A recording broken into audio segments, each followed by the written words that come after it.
வீட்டில் வந்து ஆண்களும் சரி பெண்களும் சரி குழந்தைகளும் சரி எந்த பொருளையும் டமால் டமால்னு தூக்கி போடக்கூடாது. மெதுவாக வைக்கணும்.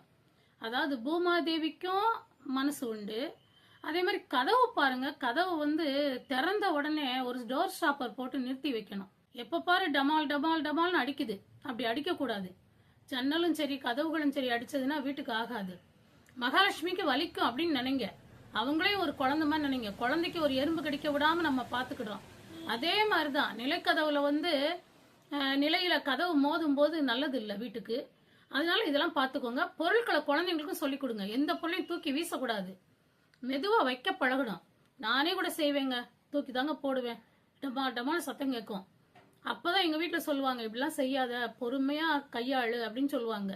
அதை வச்சுட்டு இப்ப நான் என்ன பண்ணிட்டேன், பக்குவமா எந்த பொருளையும் கீழே வைக்கும் போது கூட பொறுமையா பார்த்து தான் வைக்கிறேன். இல்லைன்னா ஒரு மாதிரி சத்தம், எவர் சிலர் பாத்திரங்களெல்லாம் வைக்கும்போது சத்தம் கேட்கும், கரண்டிகளை போடும்போது சத்தம் கேட்கும். பாத்திரங்களை கழுவிட்டு வைக்கும்போது மெதுவா வைக்கணும் கூடக்குள்ள.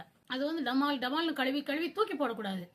இதெல்லாம் அதிர்வு இல்லாம செய்யும் போது குடும்பத்துல வந்து மகாலட்சுமி நிலைத்து இருப்பாங்க.